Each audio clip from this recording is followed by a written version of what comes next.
Hi, it's Brad, aka Hubby, aka Papa, and I'd like to show you today how I prep my Sanderson Farms beer can chicken to cook on the grill. First of all, I've washed and dried the chicken. I will take and spray it with some Pam, just lightly dust it. What this does is gives the rub something to stick to. And I take this and I dust the rub on here. And what is some of the clumps? What is the chicken rub? Is it just a store-bought chicken rub? It's just a store-bought chicken rub. You can use anything you want. You can make up your own. There's tons of recipes online of how to make up chicken rubs, beef rubs, pork rubs, anything you want. Both sides? I cook both sides. I get into these joints where the legs meet the body, underneath the armpits. And then do you put this inside the chicken cavity also? You can try to dust some in there if you want. Do you? Usually what I do, I try to get as much in there as I can, but what I usually do is my leftover rub, after I've dusted the chicken with it, I will take and come over here, and I've got my beer can already prepped on my stand with the foil underneath. So you had to cut open the beer can. I had to cut open the beer can. To get the top off, what this will do is when you put the chicken on there, it will actually steam the chicken from the inside. What I like to do is sprinkle a lot of rub in that beer. So as it's steaming, it has flavor. As it steams, it imparts that flavor into the chicken. Okay, now what's next after the chicken rub? Okay, what I'm going to do is I'm going to add a little bit. I always kind of fine-tune my seasonings a little bit. I'm going to add some cumin. Do you think cumin is your most favorite Cumin seasoning? is way my most favorite spice. I love cumin.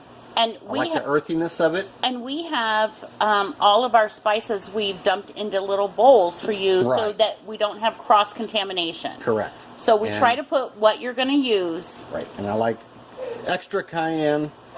This rub, to me, was a little bit light on spice. So what I'm doing is I'm adding a little cayenne to it. And we like spicy food in our house. We like spicy food. And I'm also going to add a little bit of paprika. And this is smoked paprika, Smoked paprika. not sweet. It adds a little bit of color to the flesh. When you take it off the grill, it'll have that nice brown, toasty flavor to it. Why don't you just pick up the cup? It just gives a nice... Now, if you don't have smoked paprika, could you use sweet paprika? You could. Okay. You could. Everything goes to taste. Gotcha. We like smoked on our grilled stuff. There's no right or wrong thing to good barbecue. It's what you like. Okay. And if that works for you, then hey, go for it. So now what I do is I take my chicken, and I'm going to take the cavity here. So that's the butt end. Right. This is why they call it, some people call it beer butt chicken. I call it beer can chicken. What I do is I set it down on my stand. Like that. And you can buy these beer can chicken stands almost everywhere these days. Yep. And this is about a 7 or 8 pound chicken, I believe. Right. You can do smaller chickens if you want. The timing is just the difference. What I do is I usually try to tuck the wings back behind the bird. So the tips don't burn? So the tips don't burn, and you'll notice I've got foil underneath here. Okay. What will happen is when you put it on the grill, you're going to have the fire right underneath there, and what it's going to do is it's going to burn the bottom of the chicken and the tips of the legs. Also, on your grill, if you have a small grill, you're going to want to tent or add foil to the top of the chicken because all the heat from the lid is going to cook this up here and it's going to burn. If you put a little piece of foil on the top, you don't have to worry about that. No. All right, now what do we do with the neck here? What I do with the neck is, and you can do different things, I prefer an onion. Stick an onion down in here. What that does is that seals off that top, and as that beer gets hot, it steams and cooks the inside of the chicken, and it doesn't just run out the top and get wasted. Okay. All right, so that's the whole prep for the chicken? That's it. It's ready for the grill. I brought the chicken out. I've got my foil underneath to keep the fire from burning the bottom of the bird.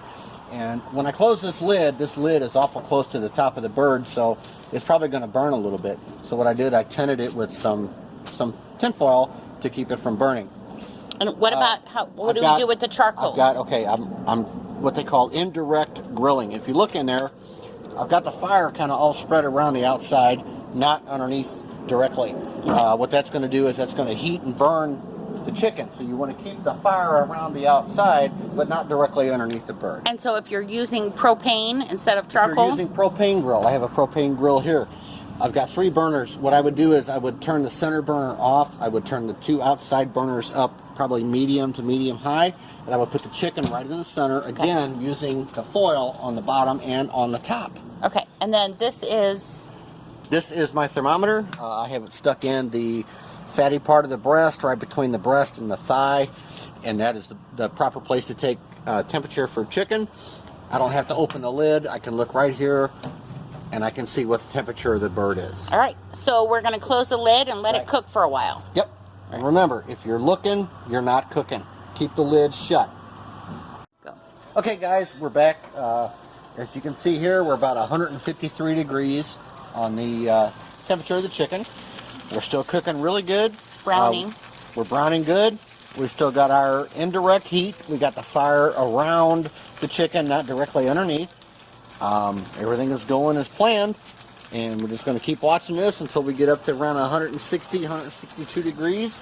And then we're going to pull it off. And I'll visit back with you after we get it pulled off the grill.